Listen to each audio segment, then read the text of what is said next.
Assalamualaikum warahmatullahi wabarakatuh. Alhamdulillahirabbil alamin. Alhamdulillahilladzi ja'ala syahru Ramadan sayyidus syuhur unzila fihil Qur'an hudal linnasi wa bayyinatin minal huda wal furqan. Allahumma shalli ala sayyidina Muhammad wa ala ali sayyidina Muhammad.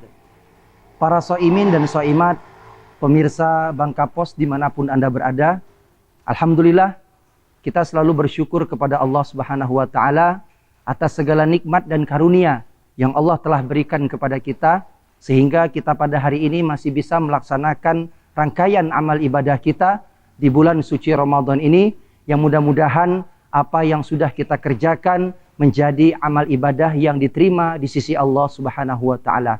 Salawat dan salam tak lupa kita sampaikan kepada junjungan kita, suri tauladan kita, baginda Nabi besar Muhammad sallallahu alaihi wasallam, yang mana kita berharap syafaat beliau kelak pada hari kiamat. Mudah-mudahan di dunia ini kita punya lisan kita adalah lisan yang ringan untuk bersolawat kepada Nabi Muhammad sallallahu alaihi wasallam, yang mudah-mudahan dengan itu kelak di akhirat kita semua akan mendapatkan syafaat dari baginda Nabi besar Muhammad sallallahu alaihi wasallam. Amin amin ya rabbal alamin. Para pemirsa Bangka Pos dimanapun Anda berada, sekarang ini kita berada di bulan Ramadan, bulan yang mendapat gelar Sayyidus Syuhur, yang artinya adalah penghulu atau pemimpin dari segala bulan yang ada di hadapan kita. Maka kenapa bulan Ramadan menjadi pemimpin daripada bulan-bulan yang ada? Jawabannya adalah karena berbagai macam keistimewaan dan keutamaan yang telah Allah Subhanahu wa Ta'ala berikan kepada bulan Ramadan ini.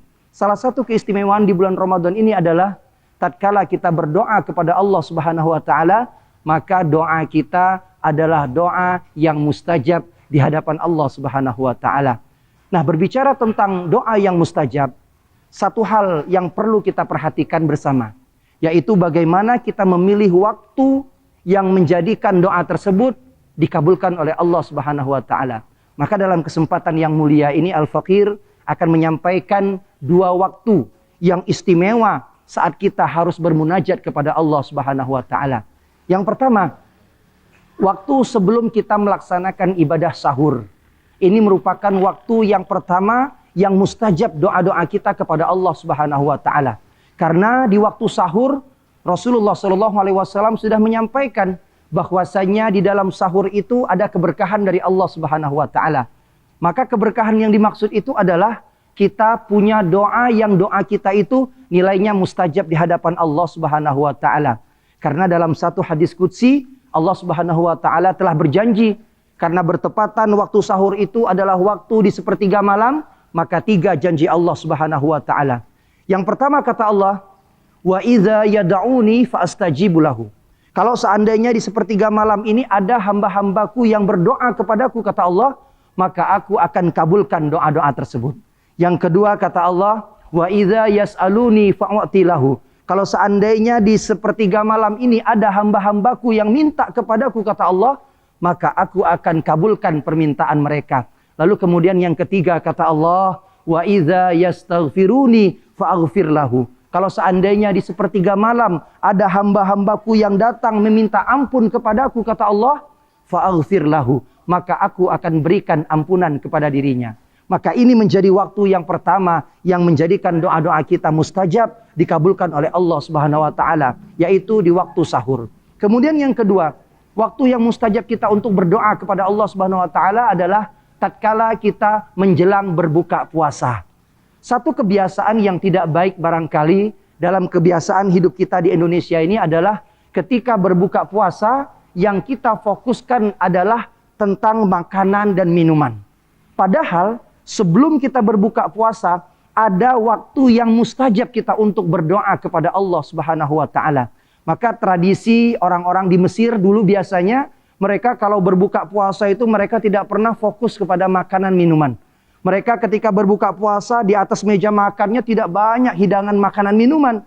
Tapi mereka punya kebiasaan, kalau menjelang berbuka puasa, mereka kumpulkan semua keluarganya, mereka kumpulkan anak-anaknya, cucu-cucunya, lalu kemudian mereka bermunajat kepada Allah Subhanahu wa Ta'ala. Sebab apa? Orang yang berpuasa, doa-doanya akan dikabulkan oleh Allah Subhanahu wa Ta'ala. Karena kata Nabi, salah satun la turaddu da'watuhum. Ada 3 golongan orang yang doanya tidak akan ditolak oleh Allah Subhanahu wa taala. Yang pertama doa pemimpin yang adil, yang kedua doa orang yang terzolimi, yang teraniaya, yang ketiga kata Nabi, as-shaim hatta yuftir. Doa orang-orang yang berpuasa sampai mereka berbuka puasa. Maka oleh sebab itu pemirsa Bangka Pos dimanapun Anda berada, saya mengajak di 2 waktu istimewa ini, ketika sahur dan ketika kita berbuka puasa, maka ini adalah waktu yang mustajab untuk kita berdoa kepada Allah Subhanahu wa taala. Sehingga jangan sia-siakan kesempatan ini. Apa yang menjadi hajat kita, apa yang menjadi permintaan kita,